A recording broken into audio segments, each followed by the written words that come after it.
Salut à tous et bienvenue sur Johnny Catch. Il est le tout-puissant, l'ancien champion WWE, l'homme au Hurt Lock destructeur. Mesdames et messieurs, Bobby Lashley. Dans cette compilation d'interviews passionnantes qu'il a réalisées avec Stone Cold Steve Austin, Logan Paul et Ryan Satin, vous allez entre autres découvrir comment il a vécu sa rivalité avec John Cena en 2007. Comment un dîner avec Paul Heyman a tout changé pour lui quand il était encore à l'Ohio Valley Wrestling. Comment il profite de son peu de temps libre pour s'instruire dans des domaines étonnants. Et même, comment il a failli mourir dans un braquage qui a chamboulé sa vie en 2003.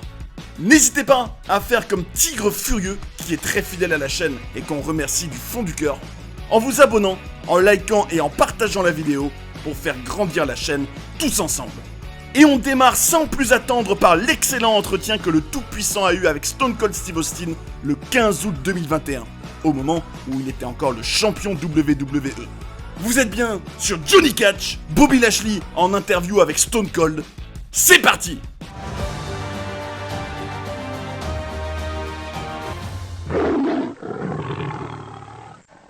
Bobby, bienvenue au show. On va rentrer dans le vif du sujet. En juillet 2007, tu as affronté John Cena pour le titre WWE au Great American Bash. C'était comment de travailler avec lui? C'était incroyable. Les fans croyaient vraiment que j'allais lui prendre le titre. J'étais à la télévision depuis environ 1 an et demi. Ils pensaient que c'était mon moment. Tu avais ce grand match. La WWE semblait avoir des gros projets pour toi. Et pourtant, 6 mois plus tard, tu n'étais plus dans la compagnie. J'avais une déchirure au niveau de l'épaule. Ils m'ont dit que j'avais plusieurs possibilités. Soit je prenais une pause de plusieurs mois et ils allaient pouvoir examiner la blessure en profondeur, soit juste quelques semaines et faire de la rééducation, soit continuer et ça allait s'aggraver. Et à ce moment-là, on était dans quelque chose de bouillant avec Vince, Cena. C'était une décision difficile à prendre de me retirer pour me soigner. À ce moment-là, tu allais finir par quitter la WWE quelques mois plus tard, alors que tu étais dans la compagnie que depuis très peu d'années. Et dis-moi Bobby, j'ai regardé beaucoup de vidéos de toi depuis le début de ta carrière, et j'ai remarqué que t'as toujours été chauve. Quand est-ce que tu as commencé à te raser le crâne? J'ai commencé à me raser le crâne à l'université. C'était pratique pour moi. Et puis, ça m'allait plutôt bien. J'ai lu que tu aimais méditer, que tu ne dors pas beaucoup, et que tu as un rituel de toujours faire ton lit. Ça date de quand tu étais à l'armée? Oui, ça date de cette époque, parce que dès les premiers entraînements, on te poussait vers tout ça. Et aussi, après ma première période à la WWE, j'écoutais beaucoup de choses sur la motivation. Je me suis mis à me lever de bonne heure le matin. C'est une vidéo en particulier qui est très connue qui m'avait marqué. Celle d'un homme qui parlait de l'importance de faire son lit tous les matins. Même dans les chambres d'hôtel, à chaque fois, pour commencer ma journée, je faisais mon lit. Qu'est-ce que tu essayes d'accomplir quand tu médites? J'ai essayé de mon côté, et au bout de 30 secondes, j'en ai marre. Quand je rentre chez moi, j'ai mes enfants, et je dois penser à plein de choses. Mon esprit est toujours tourné vers la prochaine chose à faire. Alors quand je médite, j'essaye de faire le vide dans ma tête. C'est difficile, mais je dois trouver cette paix intérieure. J'ai lu que tu écoutes des livres audio, que tu n'es pas quelqu'un qui regarde la télévision et que tu aimes lire. Quel genre d'informations tu essayes d'intégrer dans ton cerveau? J'aime juste apprendre des choses.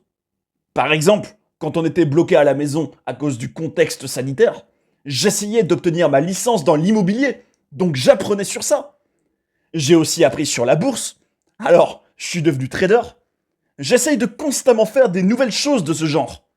Et je l'ai fait parce que mes enfants sont aussi dedans. Par exemple, mon fils a aussi appris sur l'immobilier. Ça arrive qu'il m'envoie des photos de maison en me disant « Regarde ceci, regarde cela ». C'est un processus d'apprentissage pour moi, mais aussi pour mes enfants. Tu as eu une grande carrière en dehors de la WWE. Une de tes caractéristiques a toujours été ton intensité. Mais pas tout le monde comprend l'intensité. Quand j'en parle à certaines personnes, elles croient qu'elles doivent accélérer, bouger plus vite. Mais pour moi, c'est pas ça l'intensité. Quelle est ta définition de l'intensité? C'est pas une question d'aller plus vite. Pour moi, Ça concerne ce que je suis en train de penser. Quand j'attrape des adversaires, je me dis dans ma tête, je vais te tataner. Et je pense que ça parle aux spectateurs. Ça revient à ma méditation quand j'essaye de me trouver moi-même.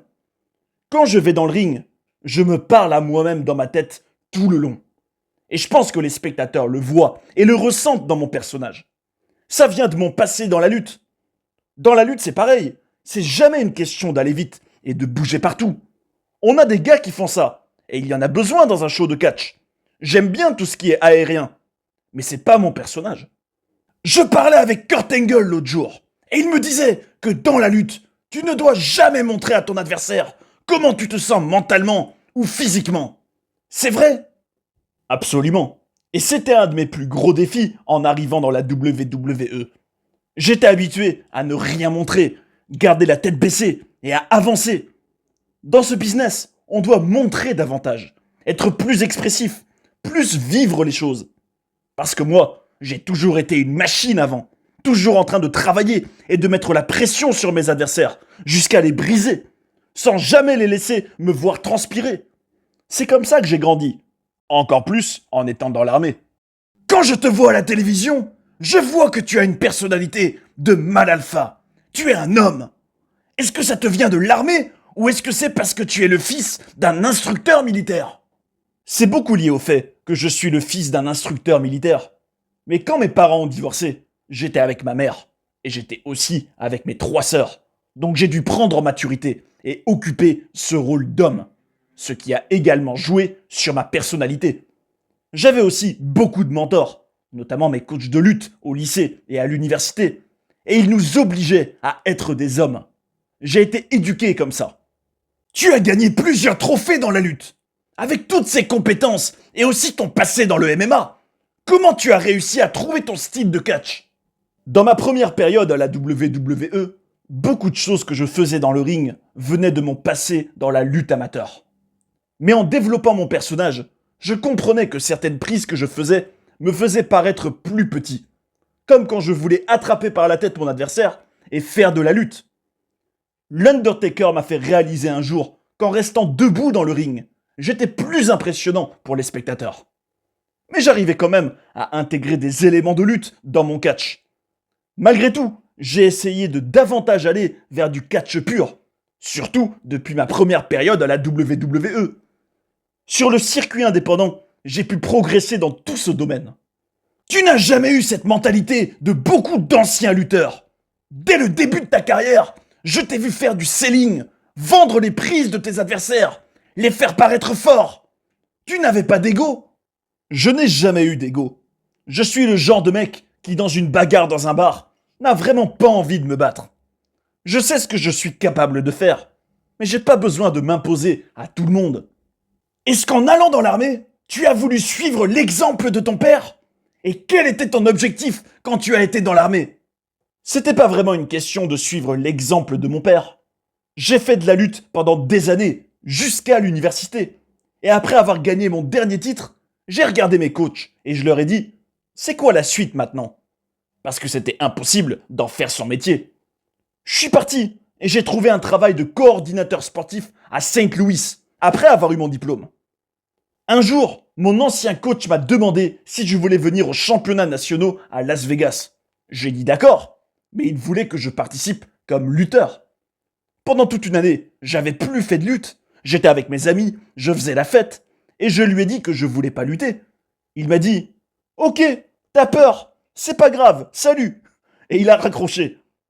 Et là, je l'ai tout de suite rappelé en disant que j'allais participer. Et le jour du tournoi, j'ai affronté le futur vainqueur. Un vrai dur à cuire, qui est devenu un champion du monde après. J'ai juste perdu de 2 points. Mais j'hésitais vraiment à continuer, parce qu'il fallait y consacrer toute sa vie, et tu gagnais pas beaucoup d'argent. Alors, on m'a proposé d'aller dans l'armée, et on m'a dit que si je réussissais tout le programme, je pourrais avoir un vrai boulot, comme lutteur. L'idée m'a plu, j'ai fait les entraînements, et j'avais cette mentalité militaire. Dans les tests, je battais des records. J'étais une machine. Je faisais 120 pompes en 2 minutes. 120 abdos. Je pouvais courir 3 km en 10 minutes environ. Et j'ai fini par avoir ce job de lutteur. Je me préparais aux Jeux mondiaux militaires. C'était super. Ton objectif était de participer aux Jeux olympiques de 2004. Mais en 2003, tu as vécu quelque chose d'incroyable qui a tout changé. En 2003, tout se passait bien pour moi. Mais un jour, je vais à la banque. J'y allais juste pour déposer de l'argent, des opérations bancaires basiques. En entrant pour aller dans la file d'attente, j'avais vu qu'il y avait 3 gars devant le bâtiment. Avec le recul, je me rends compte que j'étais stupide, parce qu'aussitôt que j'avais retiré mon argent et que j'étais dans la file d'attente, j'entends des coups de feu. Tout le monde criait et se mettait par terre. Et en me retournant, et ça j'ai pu le voir en regardant les caméras de surveillance, le type a tiré vers moi.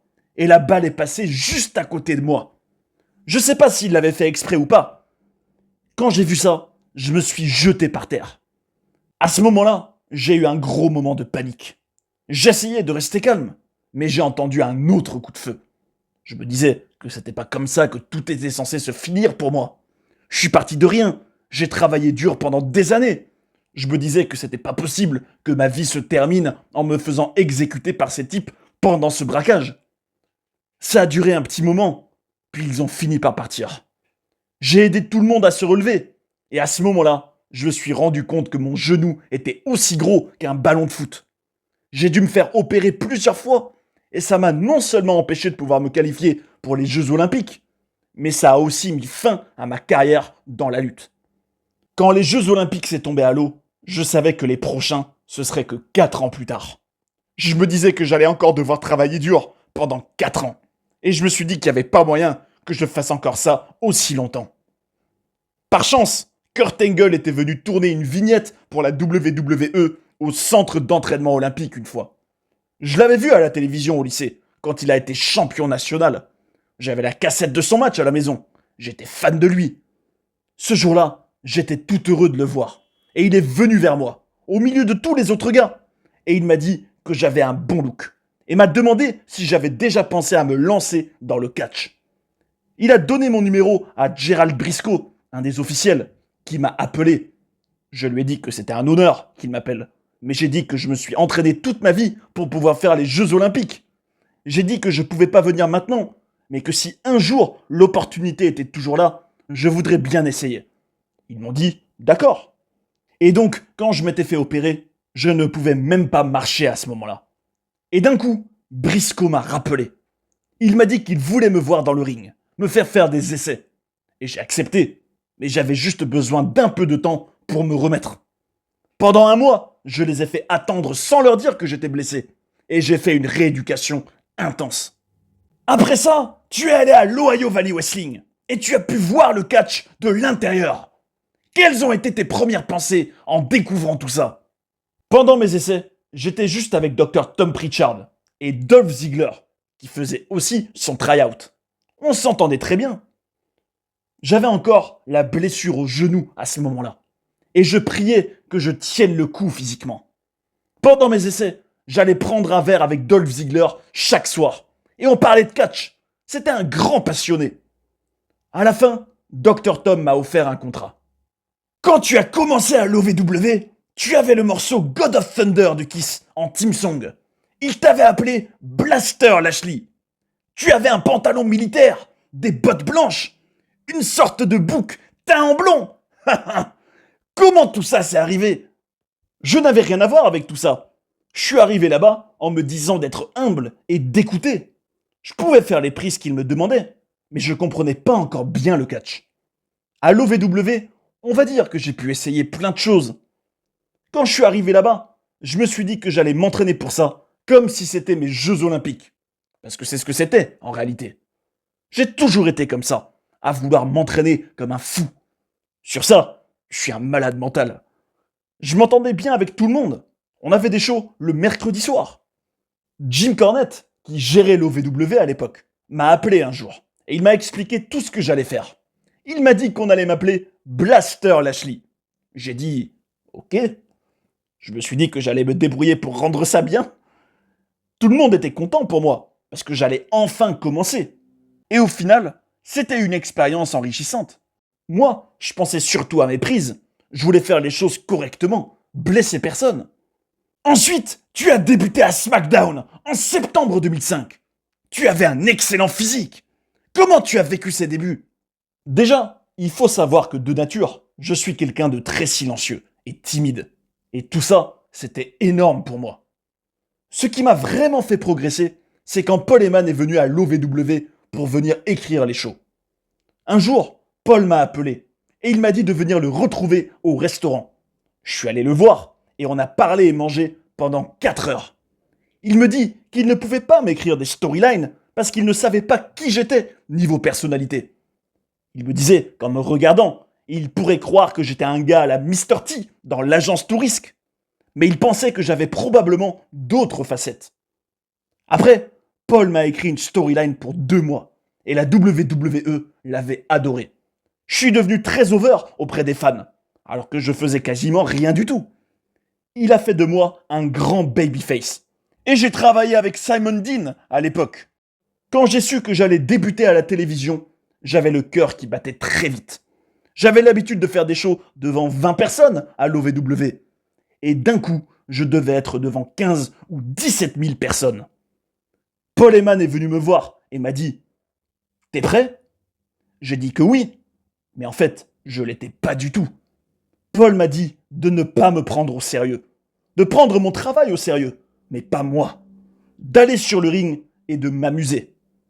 Quand c'était mon tour, j'étais déchaîné. Le public m'a bien accueilli. De fil en aiguille, tu as fini par avoir un match pour le titre des États-Unis contre JBL. Tu as gagné le titre ce jour-là. J'avais beaucoup de chance à cette époque. J'étais dans le ring avec JBL, Booker T, Finlay, Umaga. Pour un gamin encore tout nouveau dans le business, j'avais la chance d'avoir des vétérans qui me prenaient par la main et qui m'aidaient à gérer tout ça. Finlay était incroyable. Il y a des gars avec qui je travaille maintenant. Et quand on me voit dans le ring avec eux, on se dit que je vais les tataner parce qu'ils sont plus petits que moi. Mais Finlay, lui, même sans être grand ni très costaud, il était brutal. Il bossait comme un big guy. Un jour, il devait me frapper avec son shillelagh. Et en coulisses, il tapait sur la table avec son shillelagh et il me disait que c'était vraiment solide comme de la pierre. Je croyais que j'allais me prendre un coup qui allait faire mal. C'est l'époque où mes collègues commençaient à me faire des blagues. Et la première fois qu'il m'a frappé avec, il m'a même pas touché. Et pourtant, à l'écran, ça semblait si réel. Toute la journée, il m'avait fait marcher en me faisant croire qu'il allait me frapper pour de vrai. Tu as fait partie du fameux show ECW December to Dismember en 2006. Le pay-per-view le moins vendu de l'histoire de la WWE. Tu as l'air mal à l'aise. Pourquoi tu es mal à l'aise quand je te parle de ce show? À cette époque, j'étais tellement naïf dans le catch. Je lisais pas du tout les médias de catch, les dirt sheets, tout ça. Je vivais vraiment dans le moment présent. C'est que des années plus tard que j'ai réalisé tout ce qu'il se passait, à quel point ce show avait été détesté. Mais j'avais aucune idée sur le moment. Moi, ce jour-là, je pensais juste à aller dans le ring et à faire comme je faisais d'habitude. J'ai lu quelque part que je n'étais pas censé gagner le titre CW ce jour-là, que ça devait être CM Punk ou quelque chose comme ça. Mais c'était le chaos en coulisses ce jour-là. Il se passait beaucoup de choses. J'aimais bien le concept de l'Elimination Chamber. Tu as toujours une manière positive de voir les choses. D'où est-ce que ça te vient? Je suis quelqu'un d'optimiste. Je m'énerve jamais. Quand t'es devenu le champion ECW, toi qui étais un sportif universitaire de haut niveau, alors que l'ECW, ça avait toujours été du hardcore, avec des cigarettes, des bières, tu penses que ça t'a nui d'être champion ECW? Ou est-ce que tu étais juste fier d'être champion? J'étais juste fier d'être champion. Dans ma carrière, je pense que les gens autour de moi m'ont souvent menti pour ne pas m'énerver. Tout ce qui se tramait en coulisses, j'étais jamais au courant. Même ceux dont j'entendrai plus tard qu'ils étaient apparemment énervés que je sois champion. Sur le moment, ils venaient me voir en me disant qu'ils me trouvaient super comme champion. En avançant un peu, on se retrouve à WrestleMania 23, où tu étais dans la bataille des milliardaires, où j'étais l'arbitre spécial personnellement. Donald Trump contre Vince McMahon. Vous avez tout donné avec Umaga. Tu étais stressé à l'idée de participer à quelque chose d'aussi énorme. J'étais comme un gamin dans un magasin de bonbons. Après le match, on était dans une limousine Tu étais avec moi dans la limousine. On parlait et je me disais, oh bon sang, t'es en train de parler à Stone Cold Steve Austin. Reste calme. J'étais encore nouveau dans le business et je me retrouvais dans cette affiche énorme. On avait beaucoup d'alchimie avec Umaga. Je suis quelqu'un de réservé. En général, j'ai un rituel avant d'aller dans le ring, où je me pose et où je respire, en essayant d'inspirer l'énergie de l'endroit. Ce jour-là, à WrestleMania 23, il y avait tellement de monde et c'était tellement bruyant et j'ai adoré. J'ai passé un super moment. Pendant ce match, avec Vince, on était un peu inquiet parce qu'on s'attendait à des grosses réactions du public et on n'entendait rien. Mais en fait, c'était à cause du stade. Le public faisait du bruit, mais tout le bruit partait vers le toit. Est-ce que ça t'a gêné pendant le match ? Ou est-ce que, vu que tu étais dans le business depuis seulement 3 ou 4 ans, tu l'as même pas remarqué ?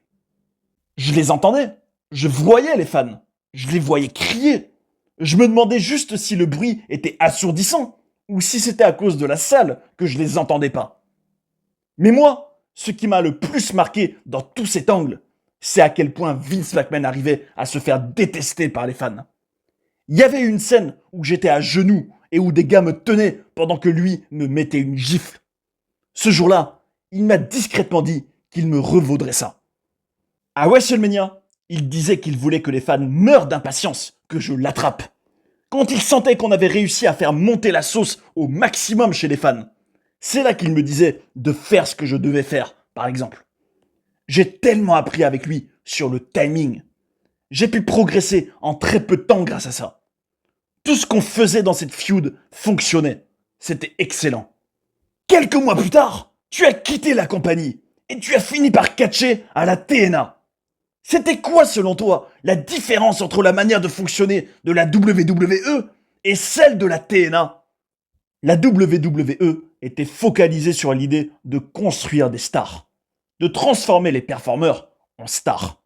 Alors qu'à la TNA, ils faisaient plus de catch, plus de in-ring, y compris avec les femmes. À l'époque, à la WWE, les femmes, c'était des mannequins, alors qu'à la TNA, c'était des catcheuses. La TNA, c'était quelque chose que je voulais faire, parce que quand j'ai démarré dans le catch, j'étais ignorant sur beaucoup de choses. Il y avait des mecs à l'OVW qui étaient excédés que je sois là-bas, parce qu'ils disaient que ça faisait des années qu'ils catchaient sur le circuit indépendant, et que moi, j'arrivais du centre d'entraînement olympique, que j'avais pas galéré autant qu'eux. Donc quand je n'étais plus à la WWE, je voulais aller sur le circuit indépendant, parce que je voulais découvrir cet aspect-là du business. Je voulais apprendre tout ce dont me parlaient ces gars à l'OVW. J'étais humble dans ce processus. J'arrivais au show et les gars me disaient « Ok, alors est-ce que t'es d'accord pour faire cette prise, puis celle-là, puis celle-là » Je leur disais « Non, on va travailler dans le ring et on verra bien. » À cette époque, je faisais même des Hurricane Rana. Je m'amusais. J'avais cette opportunité d'apprendre. À la TNA, j'ai eu la chance de travailler avec des bonnes personnes. J'ai pu progresser. Dans la prochaine partie, vous apprendrez entre autres ce que Bobby Lashley a pensé de la génération actuelle de superstars en revenant à la WWE en 2018. Comment il a eu l'idée de l'excellent Hurt Business et ce qu'il avait envie de transmettre à ses collègues catcheurs à travers ce clan. Et même comment il s'est senti en gagnant le titre WWE pour la première fois en 2021. En tout cas, on a déjà pu voir à quel point son parcours est intéressant. Comment il a su se familiariser avec l'univers du catch alors qu'il avait passé des années dans la lutte au très haut niveau. Sa manière de vivre ses shows devant des milliers de personnes. Et sa discipline militaire dans sa vie quotidienne. Et tout ça me fait vous poser une question. Comment vous auriez imaginé la suite pour Bobby Lashley s'il était resté à la WWE en 2007 ? Dites-nous ce que vous en pensez, ce sera un plaisir de lire vos commentaires et de partager nos idées ensemble, parce que c'est le catch comme on l'aime. Si vous aussi, vous êtes fan de l'intensité de Bobby, explosez-moi la barre de like, partagez la vidéo et abonnez-vous pour ne pas rater les prochaines, c'est le meilleur soutien pour la chaîne. Merci beaucoup à ceux qui l'ont fait et à ceux qui le feront, on est ensemble. Prenez soin des vôtres et à bientôt sur Johnny Catch.